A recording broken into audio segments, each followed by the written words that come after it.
قاسم الحج يا كل رجال وعلى رضوان المجاهدين بالكنيسة العميد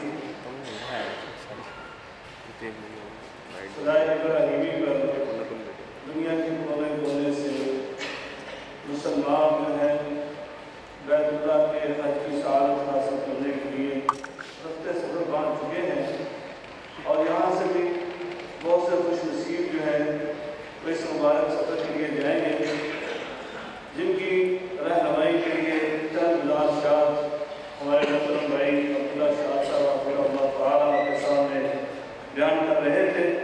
اللہ تبارک تعالیٰ سے دعا ہے کہ اللہ تعالیٰ ان کا بیان کرنا اور ہمارا سننا پورا منظور فرمائے، اور جو بھائی اس سعادت کو حاصل کرنے کے لیے اس مبارک سفر پر جا رہے ہیں، اللہ تعالیٰ ان کو ان کا عمل کرنے کی توفیق عطا فرمائے اور ان کے اس حج کو پورا منظور فرمائے۔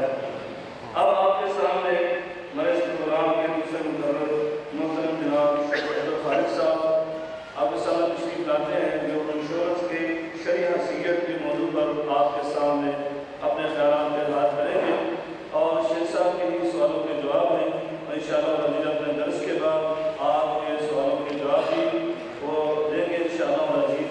محترم شیخ عبدالخالق صاحب رحمۃ اللہ۔ السلام علیکم ورحمۃ اللہ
ایک مسلمان ہونے کی حیثیت سے اور اس حیثیت سے کہ ہم ایک نظام کے، ایک ضابطے کے اور ایک شریعت کے پابند ہیں، اس اعتبار سے ہمیں اس مسئلہ کو سوچنا چاہیے۔ رسول اکرم صلی اللہ علیہ وسلم نے جس خدشے کا اظہار فرمایا اور جس بات سے ان کو ڈرایا، یہ بات بھی ہمارے پیش نگاہ رہنی چاہیے۔ ان ابی ہریرہ رضی اللہ تعالیٰ عنہ، حضرت ابو ہریرہ رضی اللہ تعالیٰ عنہ سے روایت ہے ان رسول اللہ صلی اللہ علیہ وسلم قال، جناب رسول اکرم صلی اللہ علیہ وسلم نے ارشاد فرمایا، یاتی علی الناس زمان لا یبالی المرء ما اخذ امن الحلال ام من الحرام، لوگوں پر ایک دور آئے گا کہ لوگ اس کی کوئی پرواہ نہیں کریں گے کہ ان کے پاس مال کہاں سے آیا، حلال طریقے سے آیا یا حرام طریقے سے آیا، لوگ اس کی پرواہ نہیں کریں گے۔ یہ بات ہر مسلمان کے پیش نگاہ رہنی چاہیے کہ قیامت کے دن اللہ جل شانہ رسول اکرم صلی اللہ علیہ وسلم نے فرمایا کہ اللہ کی بارگاہ میں انسان کمرے سے اٹھ کے کھڑے ہوں گے میدان معاشر میں، اس وقت تک اپنے قدم بھی نہیں ہلا سکیں گے جب تک وہ چند سوالات کے جوابات نہ دے دیں۔ تو ان میں سے ایک سوال یہ بھی ہوگا کہ مال کمایا کہاں سے تھا اور مال خرچ کہاں کیا تھا، حلال طریقے سے کمایا یا حرام طریقے سے کمایا، اور پھر کمانے کے بعد اس کو خرچ کہاں پہ کیا۔ اس لیے ظاہری طور پر انسان کی طبیعت کے اندر فطرتی مزاج ہے انسان کا کہ وہ چاہتا ہے کہ اس کے مال میں بڑھوتری ہو، اضافہ ہو، اس کے پاس مال بڑھتا رہے، مال آنا چاہیے، مال کے لیے حریص ہے انسان۔ اور یہ حرص رسول اکرم صلی اللہ علیہ وسلم نے فرمایا کہ یہ حرص انسان کی اس قدر زیادہ ہے کہ انسان کو اس قدر تباہ و برباد کر دیتی ہے اگر انسان اس پہ کنٹرول نہ کرے اور اس کو شرعی دائرے کے اندر محدود نہ رکھے۔ تو آپ نے فرمایا ناطقان جائعان یرسلا فی غنم، دو بھوکے بھیڑیے اگر کسی ریوڑ میں چھوڑ دیے جائیں تو وہ اتنا نقصان نہیں کرتے جتنا نقصان انسان کے دین کا دو چیزیں کرتی ہیں، حرص القلب المال والشرف، مال کی حرص اور بڑا بننے کی خواہش۔